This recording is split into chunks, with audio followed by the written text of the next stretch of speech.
Hello, it's in a pickle. I'm Karthik. And I'm Zach. And this week we're going to talk about the Masters, the NBA playoffs, and the NFL draft, so stick around. Should be a good show.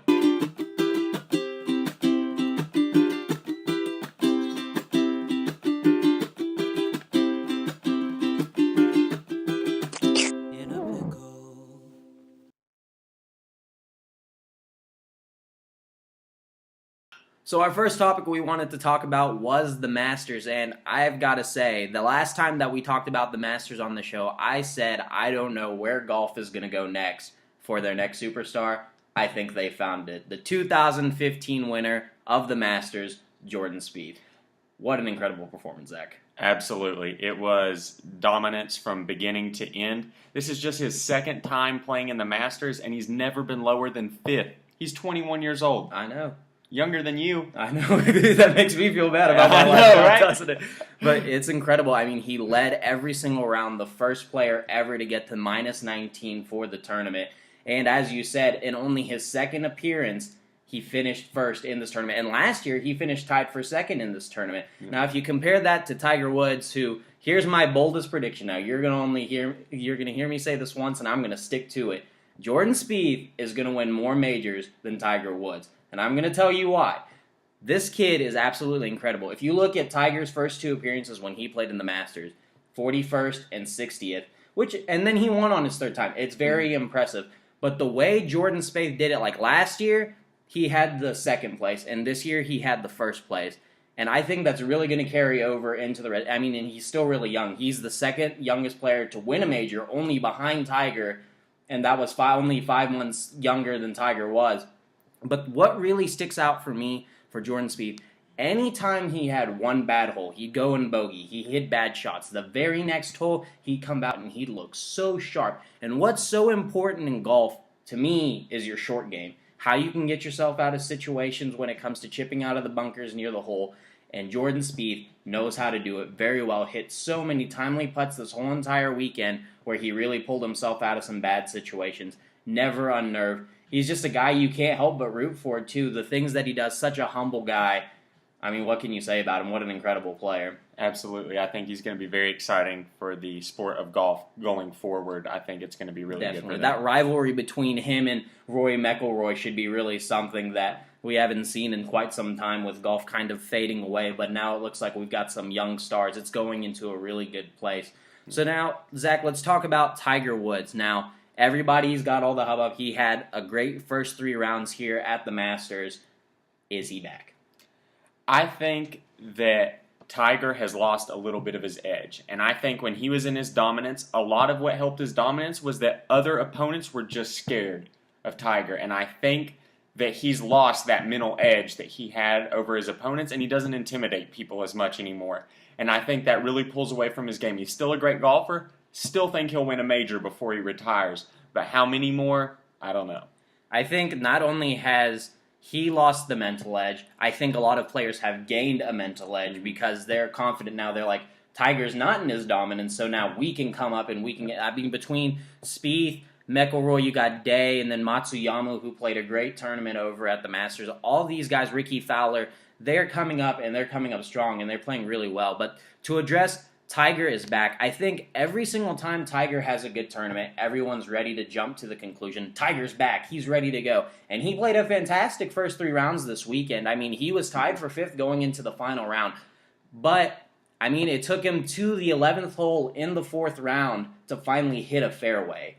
And then he got an eagle on that hole, but then what does he do? On the very next hole, he comes back and he gets a bogey. Yeah. Tiger Woods played a very consistent first 3 rounds. The first round was a little shaky, but he had a lot of nerves going into the tournament, coming off from getting his game right. And then he played a first great 3 rounds, but that last round was very shaky. I'd like to see some more consistency from him before we finally say Tiger's back, but right now, I'm not ready to say it. And I think a problem that Tiger's going to have, and why I don't think he'll win another major, is the injuries that he's had. I mean, he had the back injury, then he took time off. Then in the 4th round of the Masters, he hurt his wrist on that one shot when he hit a tree root. Mm-hmm. And so that really hurt him too. Who knows if that's going to keep him out for any time. Or he said a bone popped out and he popped it back into place. I don't know the validity of that. But, I mean, that's what he said. It had to hurt pretty badly. So we'll see. I'll hold off Tiger, a lot better performance than we'd seen from him recently, so I'll give him that. He did look a lot sharper than I thought he would, but we'll see. Absolutely. So next up, we're going to talk about the NBA playoffs. Stick around. All right, time for the next segment. We're going to talk about the NBA playoffs. And Zach, let's start with the Eastern Conference. Who is your favorite? My favorite to win it is the Cavaliers. I think that LeBron James, Kyrie, Kevin Love, they come together and they make the finals. I think that the Hawks are a great team, and they're definitely going to meet in the Eastern Conference Finals, but the Hawks just don't have that go-to elite scorer when it matters, and I think that's going to be the difference. See, I have the Cavs too, but I think this is the year that we can finally take the Hawks seriously. I mean, they've got a lot of playoffs where they're just down in the first round and then they're done, and people have been high on them all season, and then they don't make it past the first round. I do think the Hawks are better than previous seasons because they play good defense. And in my opinion, in the NBA, defense wins you championships. Mm-hmm. Tell that to the Spurs because that's what they do. But I think the Hawks play great defense. They play great team ball, and they have a lot of players playing well, such as Teague. And then they have Millsap, Horford, and Korver's arguably the best three-point shooter in the NBA. And the Hawks are the second best three-point shooting team in the NBA. And you can put up a lot of points by scoring the three ball. So I think the Hawks can very well compete with a lot of teams. But like you, I do have the Cavaliers as my top spot. Because how can you pick against a team led by LeBron James and Kyrie Irving? And I'll keep Kevin Love out of this for now because I really do think Kevin Love is the X factor to how far the Cavs go and if they win the championship. Because I really think he needs to step up big for them with how good those teams are out in the West. But just between LeBron James and Kyrie Irving, I think they can go far. The problem I see with the Cavs is they play a lot of one-on-one ball where either LeBron or Kyrie will just bring it up the floor and they just try and make a move and try and score. J.R. Smith's a culprit of doing it a lot too. And I'm a big fanatic of team ball. I mean, everyone knows me. I am a huge fanatic of team ball, passing the ball. But I think these are the adjustments the Cavs will make. I think they have a really deep bench that's really going to help them. They have energizers that come on the court, such as Amon Shumpert and Tristan Thompson, who give them great minutes every single night those guys come on the court. Then you got veterans on the bench like James Jones and Mike Miller, who are really good veteran players that know what it's like to win a championship. They did it with their teammate LeBron James in Miami. So just between all these things, the experience and the talent level of the Cavs, if they keep their turnovers to a minimum, play a little more team ball, and Kevin Love really steps up in the playoffs, I think they're a really hard team to beat. I think they can beat anybody in the league if they do these things. Absolutely. So, Zach, who is your underdog that is currently locked up a spot in the playoffs right now in the Eastern Conference? In the Eastern Conference, I think the Wizards are going to be a really tough matchup. I think that John Wall has really came into the league, stepped into his own, and I really like the Wizards to make some noise, possibly. The Wizards are a really good team. I think, to me, I don't know if it's really an underdog, but I have the Bulls. Because, I mean, if you look at it, before the season started, the Bulls and the Cavs were the two best teams that were going to be in the NBA. Unfortunately for the Bulls, they had injuries. I mean, you had Derrick Rose that was out for a lengthy time. Then Jimmy Butler was out for some time. But now the Bulls have gotten healthy. They have all their players back. And on top of this, Mirotic is really starting to play well. Had he played like this all year, he would have been an NBA All-Star. Yeah. The rookie is incredible. He's a great player. And when you get these guys on the court together, the Bulls are really healthy. They may arguably be the best team in the NBA. I mean, they are a really solid team. They've got a big three of their own between Rose, Butler, and Gasol, and then you can add Jokic. I mean, really, they have a big five if you want to put it like that, and they have an extraordinary bench. Both these things play well. They're always known for playing good defense when it comes to the playoff. Tom Thibodeau, no matter what, it's always the next guy up, the next guy up, the next guy up. All these guys have experience. They do such a great job when it comes to the playoffs. I don't know if I consider them an underdog, but I consider them a really good team in the East that I think could beat the Hawks and the Cavs to get out of the East and go to the NBA Finals. And with Derrick Rose back, this is the first time he'll play in the NBA playoffs since 2012. That's going to get the city of Chicago bumping when they play their first home game in the playoffs. So, Zach, the team in the East that you think that hasn't locked up a playoff spot that you think can do damage? I don't know how dangerous any of these teams in the East are that haven't locked up a playoff spot, but I would have to say the Pacers, just with Paul George coming back, they have a lot of experience on their team. Roy Hibbert's really just never stepped up for that team like everybody's been expecting him to, and so I think that hurts him.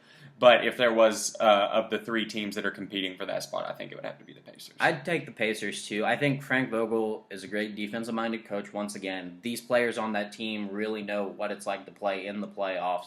And I think Paul George coming back is a huge boost for them. I think they could possibly make the most noise in playing Atlanta in the first round. But like you said, I don't think any of those teams are going to make it past the first round. But I think the Pacers have the best chance of making it a competitive series, maybe like a 6-game series or something like that. So let's switch it over to the West now. Zach, who's your favorite to win? My favorite to win the West is the Warriors. I think that they've just been so consistent all season. They play great team ball, great three-point shooting team with Steph Curry, Klay Thompson. You got Andrew Bogut down low. I think that the Warriors win this. I think that the longest series they get in is a 6-game series. Do you think so? I have the Spurs, and everyone sleeps on the Spurs every single year, say they finally run out of gas. They can't do it. Tony Parker's done. Tim Duncan's done. Manu Ginobili's done.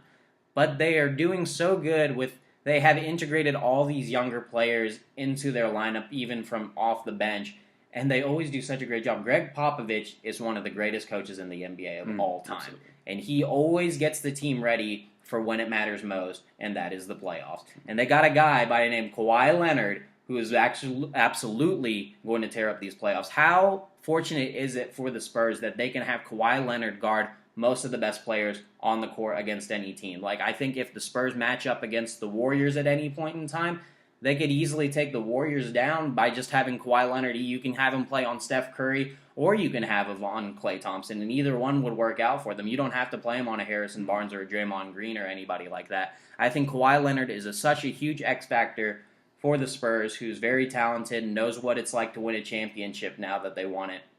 I think the Spurs are a very dangerous team, and by that, I think they're my underdog just based off of nobody's expecting them to make it to the finals. So, give me your underdog, Zach. For the Western Conference, a team that I could see doing that may be the Portland Trail Blazers. I think that as the season's kind of gone on, they've lost a little bit of notoriety per se. But I think that the Portland Trail Blazers could make a decent amount of noise in the playoffs with some confidence. So with Damian Lillard and LaMarcus Aldridge, they both are great players. And you guys, the role players like Wesley Matthews that come and stick in, and they really help the team go.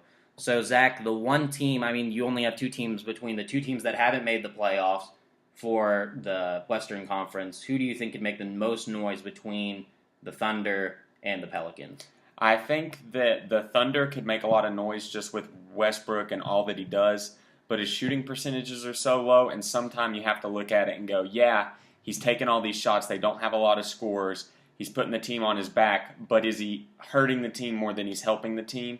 And that's where you look at a team like the Pelicans who run through Anthony Davis, but they have a young, good team there that plays a lot more team-centered ball. And so I think the Thunder still could outplay the Pelicans in the playoffs, but I think the Thunder. I think if I'm bringing it down to one guy to win me and get me into the playoffs, I'm taking Russell Westbrook first off. I think he has a lot of inconsistencies, but he showed you what he could do the other night when he put up, 40-some shots, and he made 50% of the field and then had over 50 points. And he wasn't a ball hog. He also distributed 8 assists out to his team. They still lost. It was a losing effort. Right. But I think just based off Russell Westbrook, they're more likely to make a series against the Warriors than I think the Pelicans. The Pelicans don't have any playoff experience. Yeah. And I think that could really hurt them going in against a really great team in the Warriors who play great team ball and can really pick you apart. Anthony Davis has really been anchoring the paint for that team, but you got great drivers who love to cut on the Warriors team that I really think that can make a damage against the Pelicans.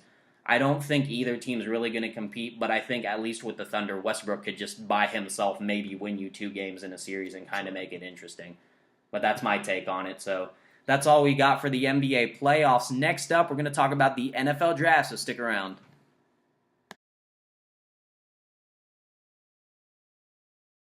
All right, so next up on the show, we're going to talk about the NFL draft, but specifically in the NFL draft, we're going to talk about the Cleveland Browns maybe trading up to get Marcus Mariota, Zach.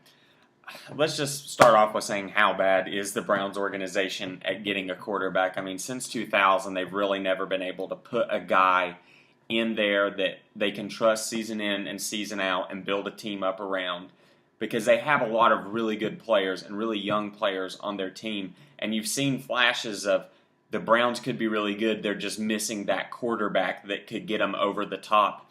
And Mariota, I think, is going to have a good NFL career, but you've got to look at how many first-round draft picks are you going to spend on quarterbacks? I mean, last year they spent their first-round draft pick on Johnny Manziel, and now they're really questioning that decision. He just got out of rehab. It's just going to be his second year, but he just, in the games he played last year, he never really showed any wow factor or a resemblance of a future star like some of the other rookies that started did. And so I don't like taking Mariota in the first round and trading up for it, but it's definitely a possibility for them. I really think Brian Hoyer may have been their most consistent quarterback that they've had since the 2000 era began.